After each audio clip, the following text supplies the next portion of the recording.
Telegraph branding it as an exclusive for Luke Edwards and Tom Morgan. Newcastle fear losing their director of football, Dan Ashworth. It's all around Sir Jim Ratcliffe and his takeover of Manchester United, or his 25% investment in Manchester United, I should say. John, why don't we start with you? What's your take on this story? No, it is an interesting one. It's obviously been bubbling under for quite some time. Manchester United want to rebuild and restructure the football hierarchy, if you like. And there's few better people in the business, I guess, than Dan Ashworth, who has done a tremendous job at Newcastle building up. Previously, obviously employed by the Football Association, amongst others, and Brighton.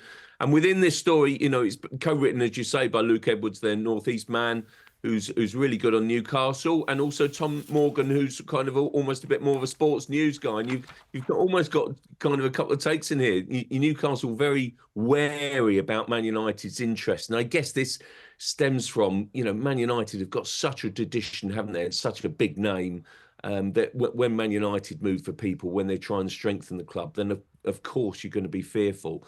But within this story, it does point out that Ashworth it really has been irritated almost by constant links to Manchester United, and he's happy at Newcastle and wants to stay. So it'll be really interesting to see which way this goes, because I do think that Ratcliffe, his first priorities has got to be strengthening the football side of things, and that, I think, has to be the priority of rebuilding the recruitment side, and obviously improving the stadium, Old Trafford, either completely rebuilding it or refurbing it.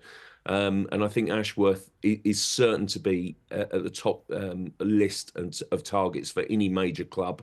And it'll be interesting to see where it goes. Newcastle will be determined to keep him, you can be sure of that, because if they want a long-term plan, then he is the sort of guy who's very honourable and very experienced in this role, that want them to take themselves forward as well. Charlotte, what would your take be on this? If Manchester United come knocking, is that a pull that would be too strong for Dan Ashworth and Newcastle to resist?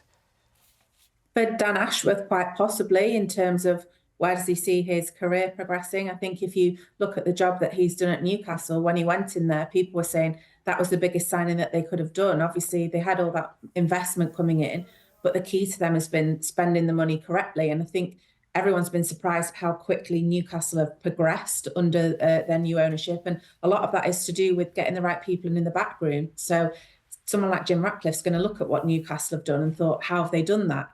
He's known as one of the best directors of football in the business. Can we bring him to Old Trafford? And you just need to look at what they've already done. They managed to bring Omar Barada from Manchester City over to Manchester United. So I think that was seen as a bit of a coup because he was doing such a good job at the Etihad. So I think the draw still is there. And I think maybe they're starting to get that little bit of excitement in that they finally got someone in who seems to have an idea of a structure that they want to bring in as to how they bring that success back on the pitch. Because I think a lot of it at Manchester United, obviously we all look at the performances on the pitch, but a lot of it goes into how things work in the back room as well. So bringing someone like Dan Ashworth in could make a huge difference to the club.